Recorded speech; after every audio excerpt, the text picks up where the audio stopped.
What is going on, comic fam? Welcome to the Legion of Comics. It's Saturday, so that means it's time to take a look at these hot books coming out next week, see what I'm bringing home with myself, and see what other titles I'll be leaving behind. But before we do that, check this out.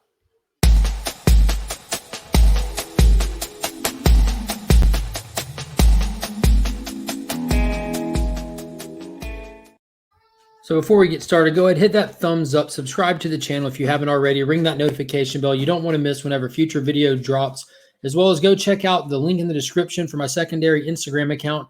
If you're looking to buy any comics, books are being posted daily. There's thousands to be added. So if there's not something on there you're looking for, feel free to reach out to the page directly and ask. We don't mind going through the long boxes and pulling it out if we have it to sell. It's all priced to move. So be sure to check it out. And as always, please join us tomorrow night at 9 p.m. Eastern for At Week's End, the spoiler-filled look back at This Week in Comics and so much more. Tell your friends about it. Tell them to come hang out with us. Let them know that fandom happens here.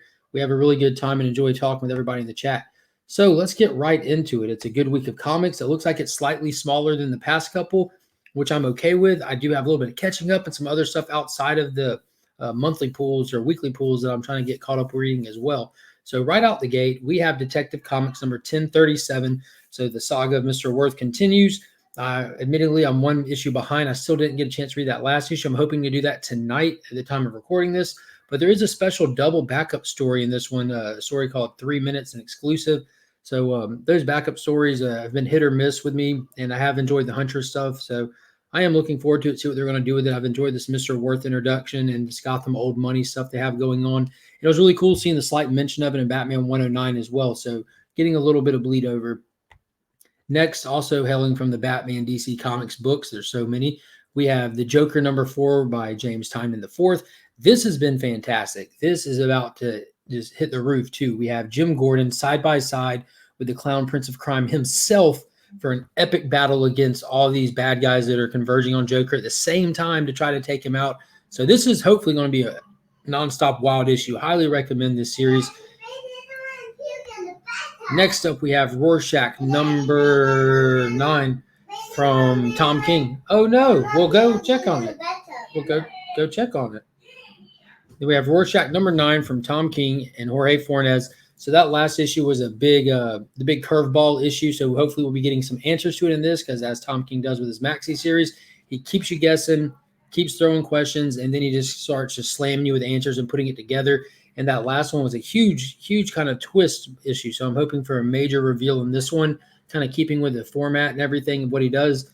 And this is going to be a candidate for a cover of the week for me. That cover is absolutely insane with the roots coming out below with the Rorschach mask. That's just really cool.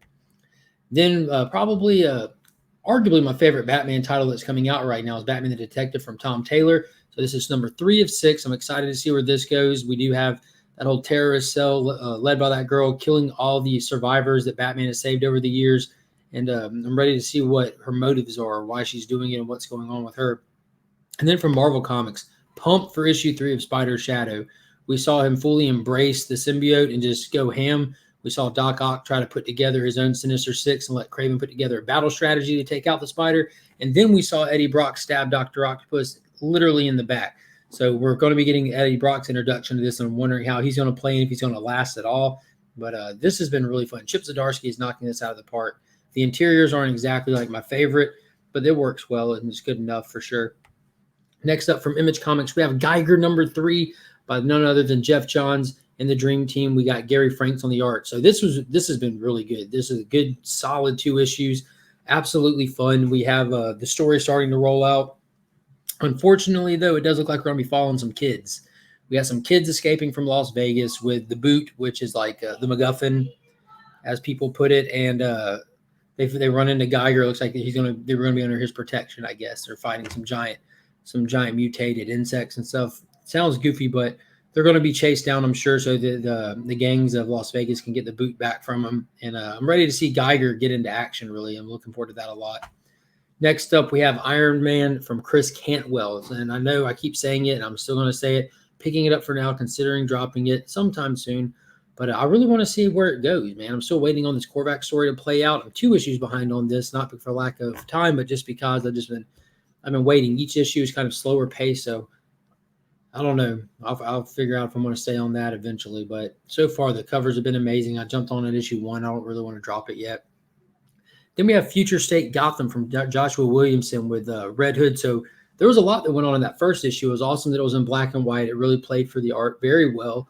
We saw that Jason Todd is really undercover with all this hunting down masks and everything. We got teased in the opening pages of some mysterious character that was in the sewers, and we also did not get any answers to who the mysterious man in the alley that Jason Todd was talking to. But there's an awesome cliffhanger where the entire Bat family came to talk to Jason Todd. So I'm excited to see where that goes and see if he tries to keep his cover and go toe-to-toe against him or what he's going to do. But love me some Jason Todd. I'm excited that this was popular enough that they brought the Future State banner back out and threw us another series. So when I picked that last issue up, I just went right back to Future State. My brain just was right back into it instantly. It was so smooth. So I'm excited to do it again.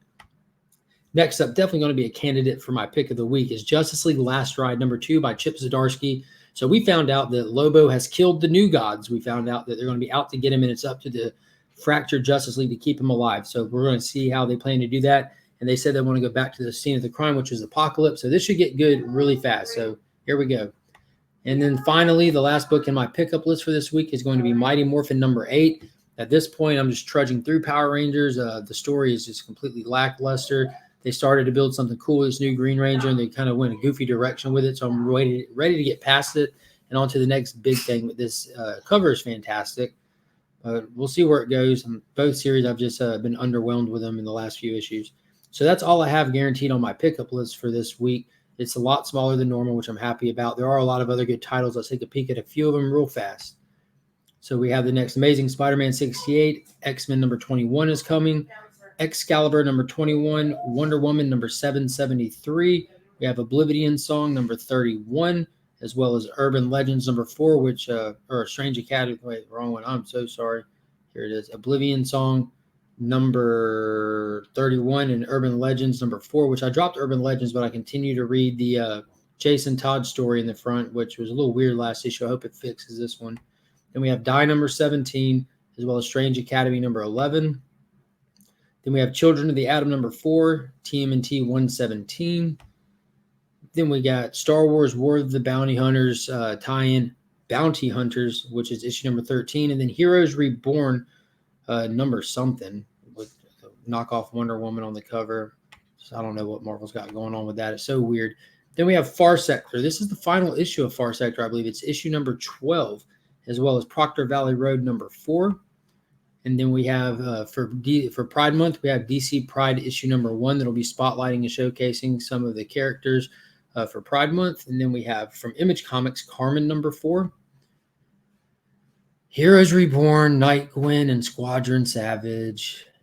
Then we also have Wind from Boom Studios, as well as The Good Asian from Image Comics. And then finally, we have The Maniac of New York, issue #5, and Eve, issue #2 from Boom. So I've heard a lot of people pick that one up. I'm excited to see what happens with it, what people's feedback says and everything. And I know I gloss over it, but Heroes Reborn's got some cool ones coming out this week. You have like the Nightwing and Gwen Stacy mashup character, as well as who knows what's going on over here, but guaranteed to be a lot of new characters. It's intentionally been a rip on DC Comics. Like that's what it's supposed to be. It's not like these people are accidentally pulling stuff that is lined up with not just DC characters, but existing DC stories. That's its purpose. It's supposed to be a little play and riff on all that stuff. So that doesn't make it any better. It kind of makes it worse in my mind. But as always, I do want to give a big shout out to the Augusta Book Exchange, the keepers of my comics, the guardians of my pool box. They always make sure that everything I'm looking for is safe and secure and waiting for me when I get there to pick it up every week. You'll find no better customer service anywhere, and you can check them out on Facebook. And also, if you want to know what my #1 pick of the week is, if it'll be something that's a read value, if it's a cover buy, if it's a spec value, go ahead and head on over to the Comic Vet. Every Sunday, we post the video, Two Cool Guys, Two Hot Picks, that premieres on his channel, where we both go through our hot pick of the week and ask you to consider it and tell you why you potentially should. So you don't want to miss out on that. And guys, that's going to be it for this week. So be sure to hit that thumbs up if you haven't already. Subscribe to the channel, hit the notification bell.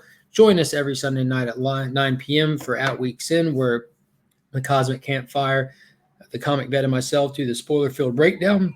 And I do have other people on from time to time. You never know who might stop in. And keep on the lookout. I have a really excited video coming out this Monday. It's not like it's crazy, this or that. It's just I got in a grail of mine, something I've been looking for a long time now, and I'm really excited to unbox it. So I'm probably going to record that immediately after this so I can go ahead and have it ready to post on Monday, and I can check the condition of how it came in. You do not want to miss that. It's going to be awesome. So go ahead and hit that notification bell. Don't miss out. And as always, guys, until next time, I'm Mark, but we are Legion.